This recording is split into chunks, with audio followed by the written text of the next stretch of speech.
The original project was actually designed for the Terra blockchain, automate leverage investment.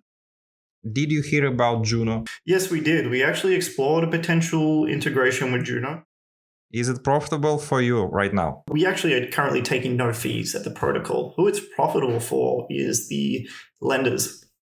So we have a upcoming token launch. We'll be able to stake the token to earn a yield, which is generated through protocol profits.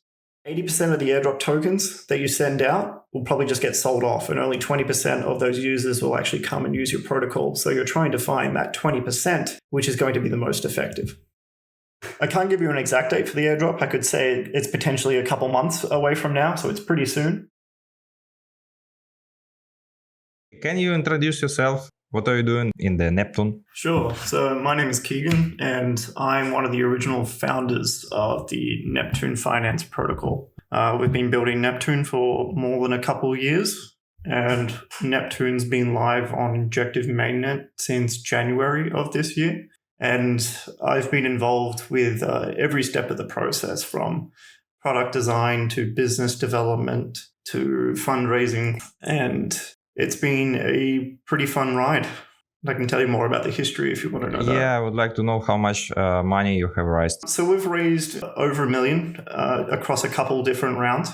We only really raise as much as we needed for development. We're not, greedy in that sense. And we run pretty lean as well. So we're very efficient in how we spend our money towards development. How many people in your team right now? With developers, there's currently about 6, but on the expanded side, including business development and content moderators and community managers, it's probably closer to about 14 people. Did your project around more than 1 year? So what are you satisfied with and what are you very dissatisfied with?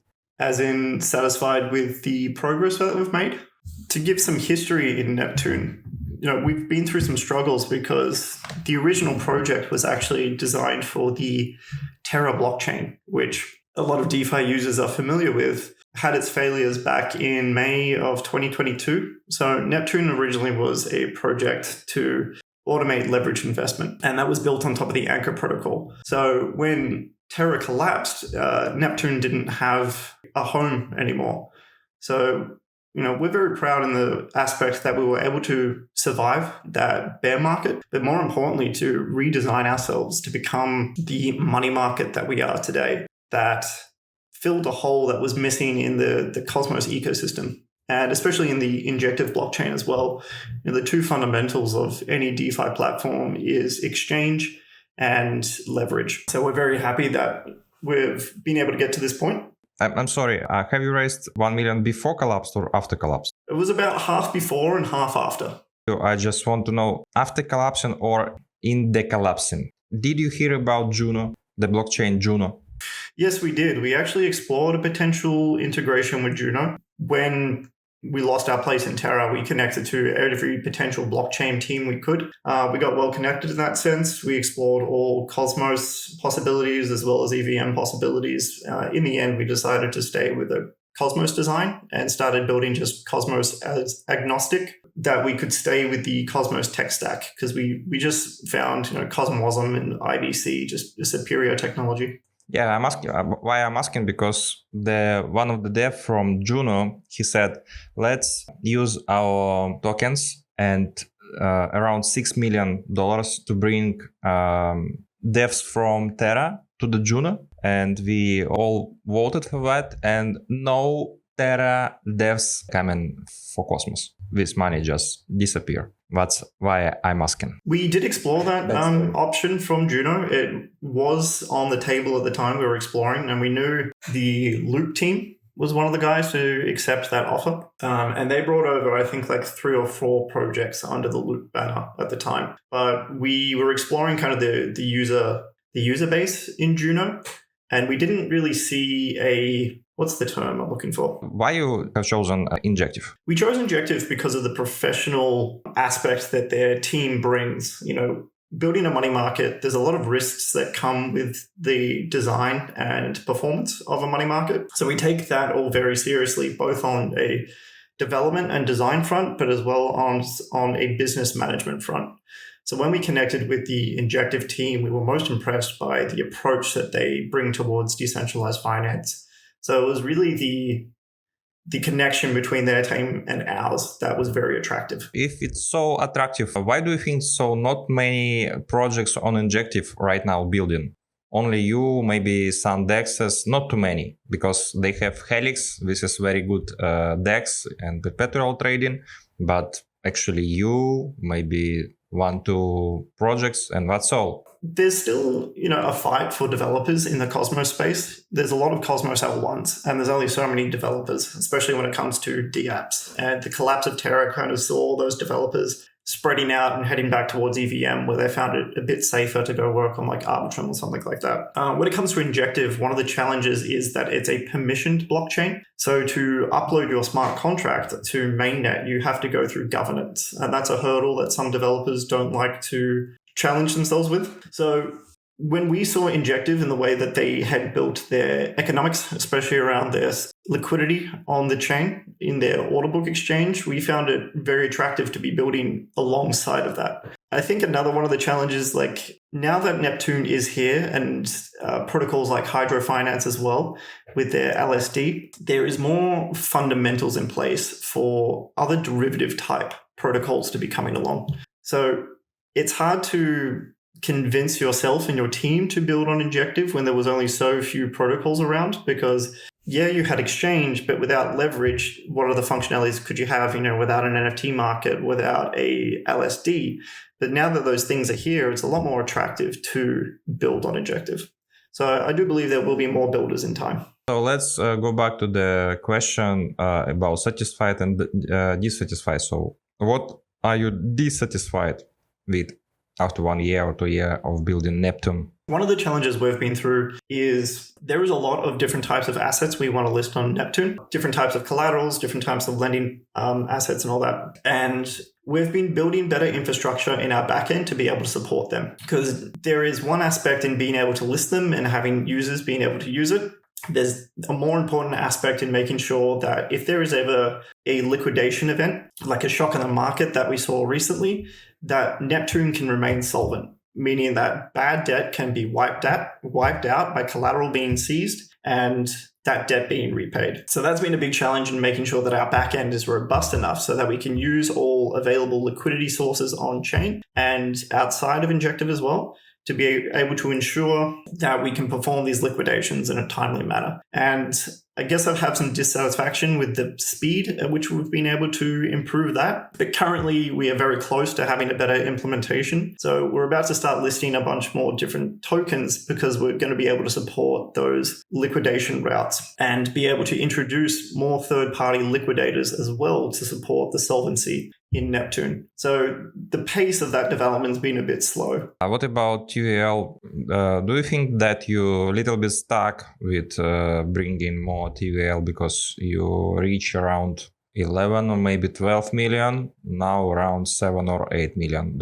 Yeah, the challenge in that is I think at our highest point, we had about 14 million TVL, maybe just shy of 15. And a lot of that is pegged to the price of Injective, because the biggest assets that we have as TVL is probably Injective itself, and then USDT as a stablecoin, and then the staking derivative for Injective, HNH. So anytime, Injective takes a price movement, the TVL of Neptune goes up or down with it. And that speaks to my dissatisfaction with being able to list different types of tokens. So with other collaterals coming in, like Bitcoin or Ethereum staking derivatives or Solana or tokens like Pyth, we're going to have more diversification in price movements. So the TVL won't be so hard hit just to Injective. And one of our objectives is to get more of the Cosmos-based tokens and the staking derivatives for those tokens as well, to attract more of the Cosmos users and the Cosmos community to our platform. So you can use stuff like Staked Atom and Staked Osmo in our platform. So we're looking to draw both TVL and users by listing those tokens at Neptune. If I'm not mistaken, your company is based in Canada, isn't it? Not solely. We have a lot of developers in Canada, but a lot of the people working on Neptune is all across the world. So some in North America, some in Europe, but pretty decentralized. But I mean, if you're talking about law, it's based where? not in Canada?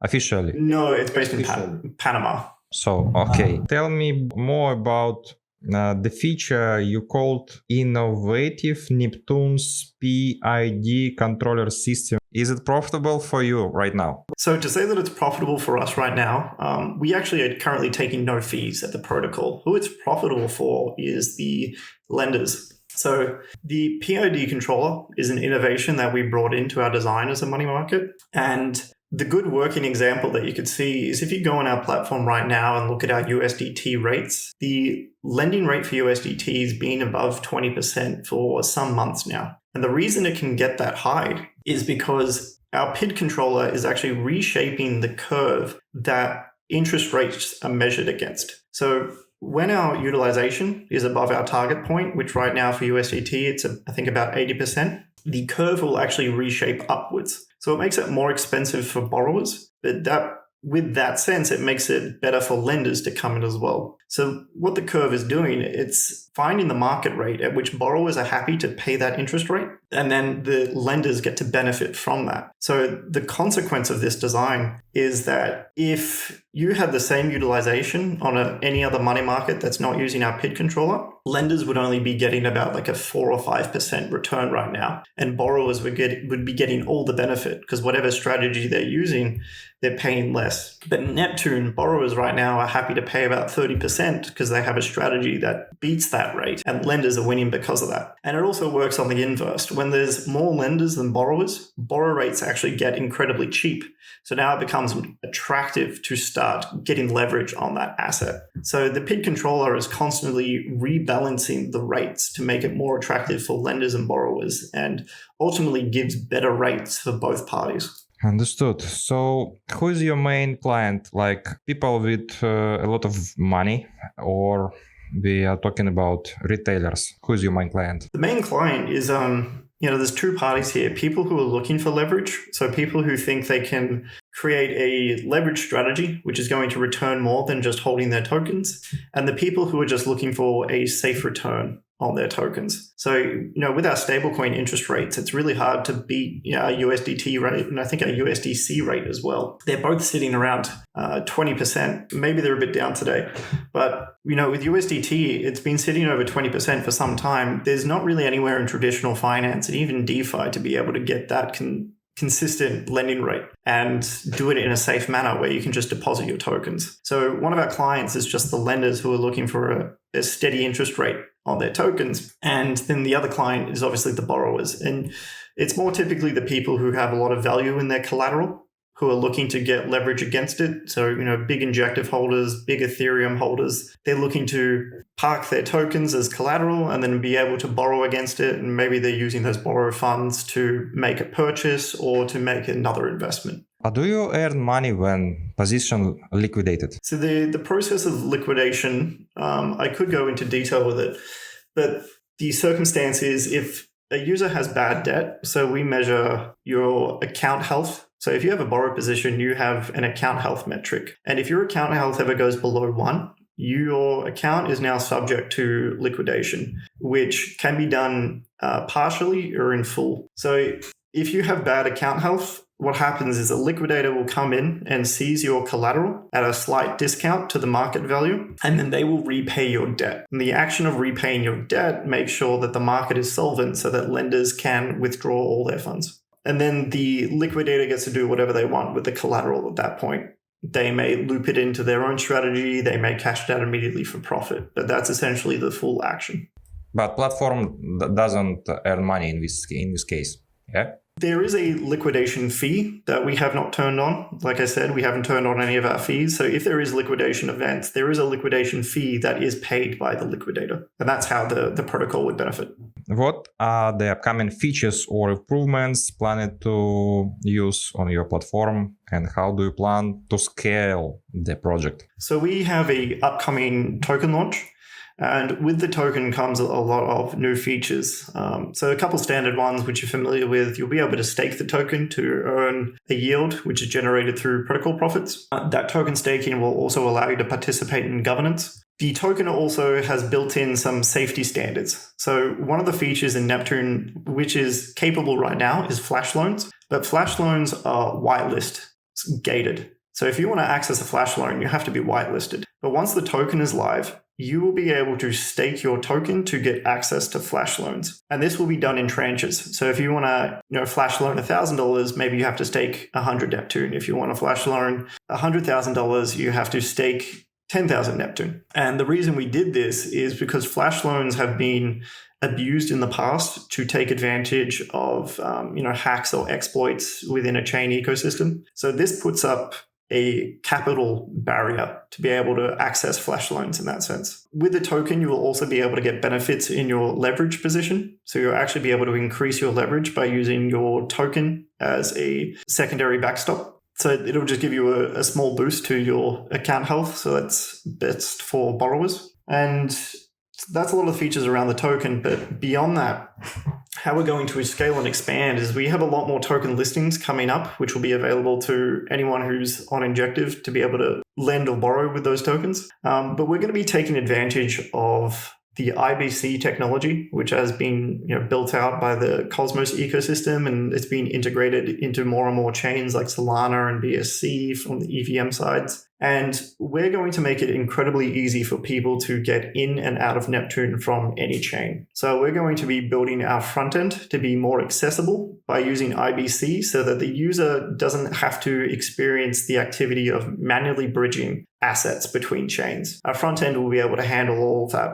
So that means also that other Cosmos blockchains or IBC-enabled blockchains will be able to access leverage more easily as well, because it'll be like Neptune is integrated on their chain. And the reason we're doing it this way rather than redeploying Neptune on multiple chains is because it keeps the liquidity concentrated, making it more efficient, and it keeps the tech debt down as well. Because this way we don't have to manage multiple deployments. Like if you look at the Aave model, I think they have like 8 or 9 different Aave markets across several different chains, and the liquidity is fragmented. The rates are all very different. They all use different variants of the same token, and it creates a lot of tech debt for them. So the management and the cost of management is highly increased. So by using IBC, we can reduce that, but also make it a lot more accessible as well.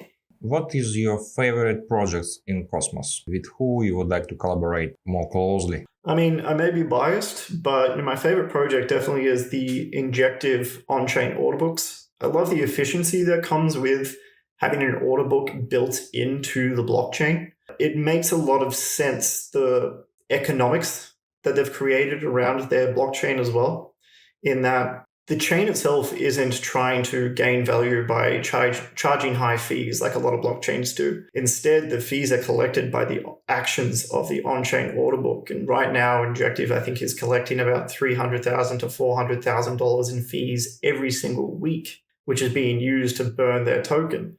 And that is an incredibly smart design from a blockchain level.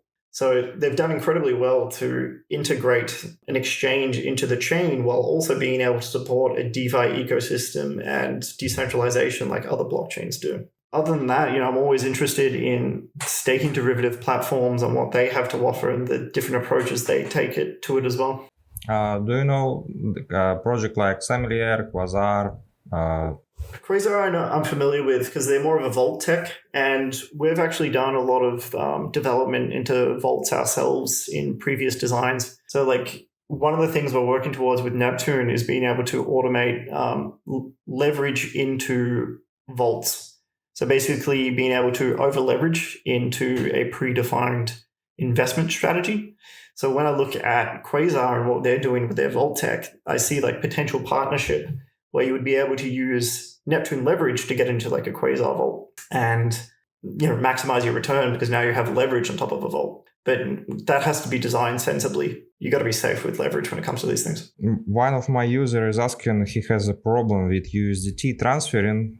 I mean, it's very difficult to send it in a simple way. I'm going to quote him. I can see all my assets, what I sent to Injective ecosystem on Neptune, but Neptune does not see USDT. So one of the challenges that I hold close to heart is the the fragmentation of different assets. And one of the big challenges with Injective is the variant of USDT used on chain is the Peggy bridge variant. This is a bridge that was built and deployed with the Injective blockchain. So it's owned by the Injective blockchain and it connects directly to Ethereum. So the USDT variant used most commonly on Injective is one that is bridged via the Peggy bridge to Injective. So this USDT is not the same as the USDT that is issued by Kava, which is the native issuance in Cosmos. And it's not the same as the one that's bridged over with Axlar. So these aren't fungible together. And I find that frustrating because I like to support the native variants of whatever token we have in our platform. And that's why I like ABC as well, because it does support native tokens. So we recently integrated USDC into our platform, and this is the Noble variant. So this is the Cosmos native variant of USDC. So that USDC is easily transferable to any other Cosmos chain and any other EVM chain. So it's unfortunate that the variant of USDT that we're using is the one supported by the Peggy bridge, but that's the one most heavily integrated as well. So if you're a user with USDT, it's best to find out which variant you're using, and you may be able to swap it on chain on Injective. Otherwise, you may have to bridge it to Osmosis and swap it for an appropriate variant. Understood. Thank you very much for this answer. Let's talk about competitors. Who are your competitors and why Neptune is better than them? So we don't have a lot of competitors in the Cosmos space. There's not a lot of products offering leverage, especially in the way that we do it as well with our sub-account integrations and our cross-margin capabilities. I guess the closest example would be Mars Protocol, which we feel like we have a significant advantage over because Mars, when they left Terra, decided to become a L1 blockchain, which was unnecessary. A leverage market doesn't need to be a blockchain. They added a complication to their tech that really wasn't needed. If you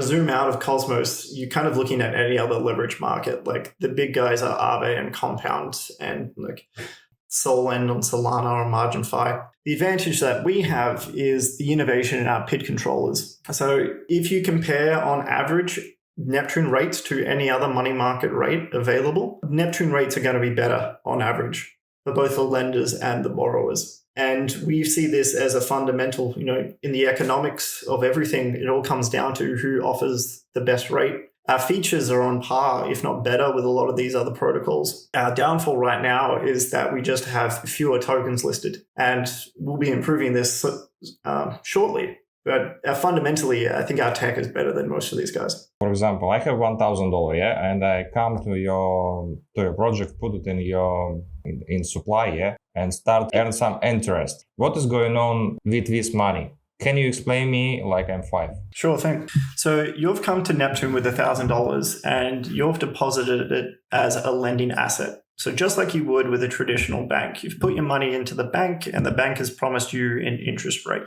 How that interest rate is generated and how you earn your interest is that money is lent out to borrowers.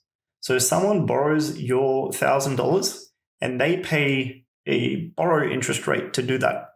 So that interest rate that they are paying comes directly back to you. That's the explain it like I'm 5 position. A little more complicated on top of that is your $1,000 is actually pooled with everyone else's money. When someone is borrowing, they're borrowing from that pool. Say the more efficient borrowers are, the more money that lenders get. So the more efficient our systems are, the higher the utilization is on any one lending pool in terms of borrowing, the better the interest rate is for everyone in the lending pool. And that's what our PID controller does. It targets efficient utilization. So the way that you are earning your money on your deposits is our PID controller is driving high utilization. So more of the borrowing percentage goes directly back to you. When you will launch token, should I claim my interest or it also will be like cumulative? Because if I put $1,000 now in deposit, it's look like after 1 month, I will get like little bit more and I don't need to claim. Yeah, your interest is actually auto compounded back to yourself.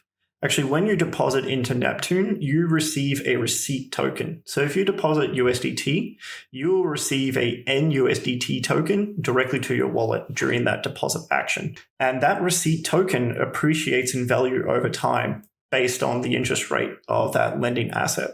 So you are constantly auto-compounding your position. That receipt token has value now as well. So we are looking to create, secondary markets of what you could do that with that receipt token. So maybe you could put that receipt token into someone else's leverage platform and borrow against it. You could trade that receipt token. You could use it as collateral in other kind of vault systems. So that position is always auto-compounded. When you will launch your token, will it change the game in this case? No doubt. Our interest rates are already incredibly good, but with our token, we'll also be incentivizing deposits and borrowing as well. And it's going to be really hard to compete with Neptune when it comes to rates on top of both our natural activity and our incentivized activity. How many audits you had? Do you have special detective in your team who take care about security? All we should know. Yeah, we take security very seriously, both at the level of our code base as well as the risks in operation. So you got to make sure all your wallets are secure and everything, but we look at the security of the economics of the platform as well. We have a lot of caps and parameters in our protocol, which only allow borrowing and lending deposits to go so high. And this is to make sure that we don't create a insolvency risk in our platform, which is the security risk. There was an example recently with the Kujira platform. I think it's a ghost lending platform. They became insolvent because they weren't managing their security risks properly in their economics. But when it comes to our code standards, we've had 2 audits on our most recent code base. And as we're expanding the code base for our token launch as well, we have another upcoming audit. We're looking to continually do audits on our code as we develop, but also just to diversify through different auditors as well. At some point after our token launch, we'll be opening a bug bounty program as well to open source, have more eyes on our code and our vulnerabilities potentially. How much money do you earn right now? The platform currently earns nothing. And the reason we did that is so that the lending and borrowing rates can be better for the users. So everything the protocol does is good for the user. That's why we have all the fees turned off, because we wanted to have that advantage to make it best for the users first. Once the fees are turned on, I don't have an exact figure in front of me, but there will be, a fee between the lending and borrowing rate. There will be a fee on liquidations. There will be a fee on flash loans. All those different activities will be the revenue that's generated by the protocol.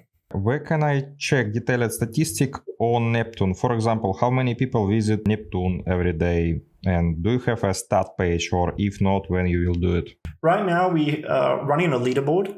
So if you interact with Neptune, if you lend or deposit, you'll earn points over time, and this will qualify you for the airdrop. If you go to the leaderboard page, you can see there's about 6,300 wallets. So that's kind of the amount of active users currently applicable on the leaderboard. We don't have any other analytical pages publicly available yet to show the activity use on Neptune. We're slowly building those out. So when it comes to seeing more about the liquidation activity or the daily average user or the average deposit size, I love these kind of analytics and statistics, and I really want to open source those as well. And there's some integrations with the graph that have integrated with Injective. So I'd love to kind of open source that and get other third parties to build out these tools as well. When airdrop, when token launch, tell me more about tokenomics, how much it will be, 100 million, 1 billion tokens.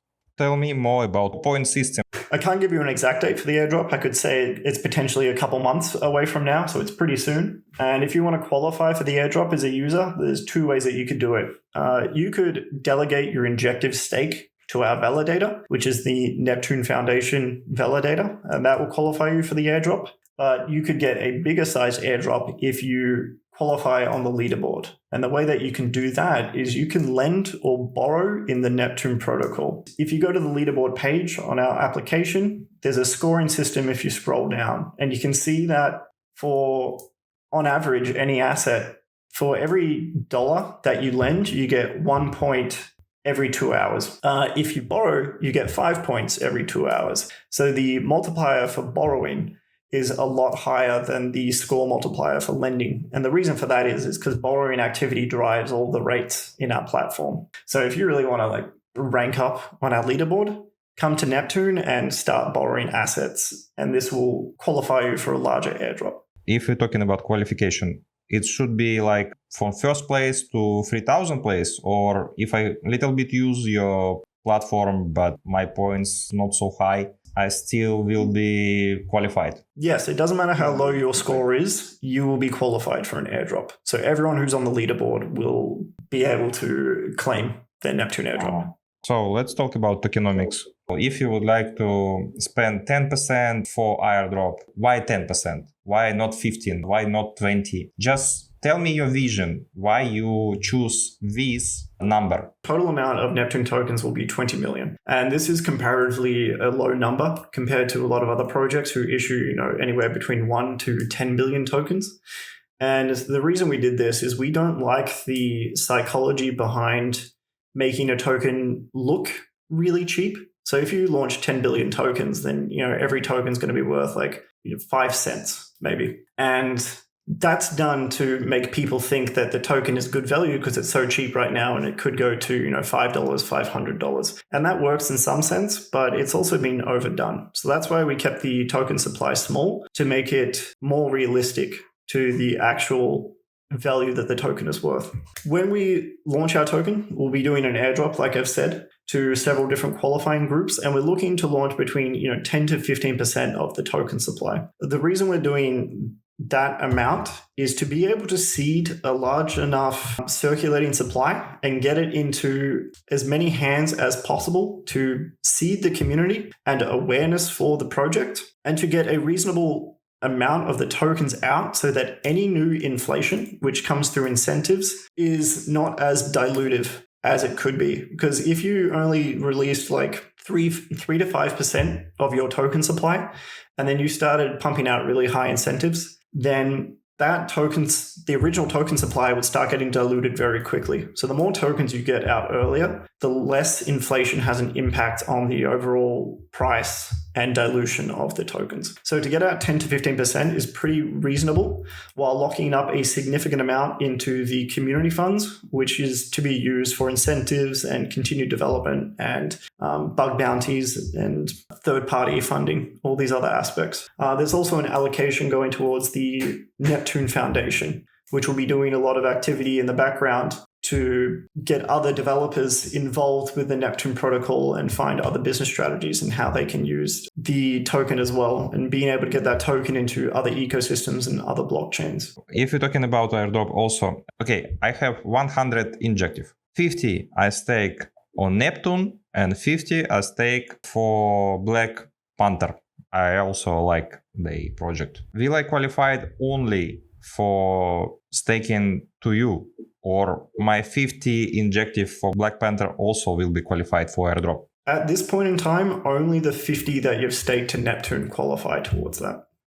Okay, thank you for this answer. And I would like to know about the Cosmos. Will you give some if I stake Atom or Osmo or Yumi or Nolus? We're still exploring this. Right now, it doesn't seem like that potential airdrop is worth it, because you got to consider the value that you'd be getting from that user. Every team who is launching a token should be targeting the people who is going to be bringing the most value back to the protocol, which is going to benefit all the users of the protocol and the token. So right now, say we target the Osmosis community and we look at Osmosis stakers. Right now, Osmosis is not supported in Neptune. So what we're doing is we're handing a bunch of Neptune tokens to a bunch of Osmos holders, but because there's no interest of what they can do with their Osmos in Neptune, there's not a lot of value for them of what they could get out of Neptune. So that's not really a smart way that we could issue the token to those users. Another example, I guess, is we do allow Atom to be used in our protocol. So it would be a smarter decision to airdrop to Atom holders, because then it brings awareness to Atom holders that Neptune exists and that they can now use their Atom inside of Neptune to get a yield or to borrow against it. So as we list more tokens pre-token launch, we will decide if it's worth to send out towards those types of groups. Of course, I understand you because you don't have a lot of money and you don't print money. So I understand you. Yeah, exactly. There's very much there's a bell-shaped curve in how much value each user brings. You could, send it to there's an 80-20 principle when it comes to airdrops, in that 80% of the airdrop tokens that you send out will probably just get sold off, and only 20% of those users will actually come and use your protocol. So you're trying to find that 20%, which is going to be the most effective. If I'm not mistaken, you would like to raise some money, to sell token, then make airdrop, correct? We've had some recent interest from private investors pre-token launch, but it's never really been our goal to take on a lot of private investment, because we don't like the way that private investors typically treat the token. We want them to be more involved with the protocol. So we've only sold a small amount of our token supply to investors. So with the recent interest, we're having those conversations, but it doesn't mean we will go through it before token launch. We are looking at launching our token on the Mito launchpad so that we can generate some liquidity for the token so that there is a place to trade it from day one. How much money you would like to raise? A couple $1 million can take you pretty far if you're smart with the way that you spend it. There is a lot of teams who overspend, and unfortunately, Rust developers, which is what you need for Cosmos development, they're very expensive because there's only so many experienced Rust developers out there. So, a couple $1 million can confidently give you, probably a year to 2 years of runway, depending on how you're spending that money. You're talking about launching your token, and did you think about interchain security if you don't want to use it? Why you don't want to use it? You're talking about the Cosmos standard on the Atom blockchain for interchain security? Yeah. The way I see it, it's not something that's really applicable to Neptune. If Neptune wanted to be its own sovereign blockchain, then it could take advantage of ICS, but it's really unnecessary. The most efficient way to build and use Neptune is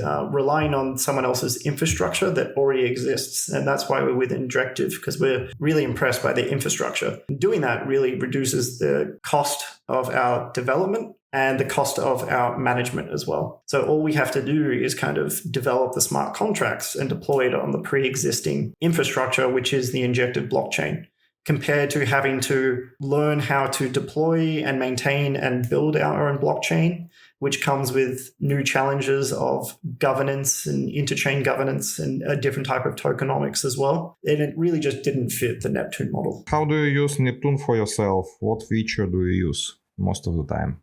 I do a lot of lending into Neptune because the interest rates are so great. I've always been participating in DeFi some way or another, but I've definitely been getting the best rate in Neptune without having to actively manage my position. So right now I lend a lot of stable coins and some Injective into Neptune, and I do some leverage as well. There's some creative leverage positions you can do with Hinge, the Injective staking derivative, by borrowing Injective and looping that a few times or creating a delta neutral position. So I do a lot of lending and I do some borrowing as well. What about your mom and dad, your friends, when you drink beer, for example? Did you tell them, guys, listen me carefully, I have a good platform to earn money?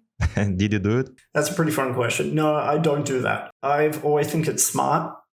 DeFi comes with a lot of its own risks, and although I do believe my platform is secure, the biggest risk is kind of your understanding and how blockchain and DeFi works. And we're always trying to make it simpler, to make it easier for the user. So I don't go around telling my friends who have no idea what blockchain is, especially my parents and family, is like, come use my platform. It's how you're going to make money, because I don't want to be responsible for their actions. They should be the ones to decide how they're going to use their money. So I tell them about my platform and they love hearing about it, but I don't encourage them to use it. I let those people make their own decisions. If you want to say something, just say. If you want to, make an announcement, just tell it. I think we're pretty well covered with a lot of the questions you've asked. And so thanks very much for the interview. I appreciate that. I guess to sum up, like I said, we've got a token launch coming up pretty quickly. So if you want to get involved in the airdrop or the launchpad, come to Neptune Finance and start lending and borrowing. You can delegate to our validator to get in on the airdrop as well. We'll have a lot more announcements coming out at the end of this month about that news, and some updates to our website and our roadmap and everything. So just pay attention to our Twitter and our website, and you'll be getting a lot more Neptune news as it comes out. Understood. And my last question now. So I represent a community around 6,000 people, and how can we help you? So we're always looking to take ideas in from the community. We love getting the feedback about the user interface. We hear a lot of good things. We hear a lot of suggestions, a lot that we've made improvements on from user feedback. So if you've got an idea of how something could be better, or you're frustrated with the way that something works, you can come into our Discord and let us know, because we love hearing that feedback. But it always helps to share our content on Twitter and our Medium articles as well as those come out. What is the best way to do it? If I come to your Discord, I need to open the ticket or to go to the special chat? Yeah, you can open a ticket. There are a couple chat groups. You can always just start a conversation in general. We have some very active community managers in Discord, so they'll be on top of your questions immediately. I think we'll be opening a new channel in Discord shortly for support tickets as well. But you can open a ticket and we'll respond to that pretty quickly. That is all. Thank you for interview. Thank you for coming. I really like your project and use it. I end some points and now I know what to do with them. I need more. Thank you. Well, thank you very much. Thanks for the interview. I appreciate it. Have a nice day. Bye-bye. You too.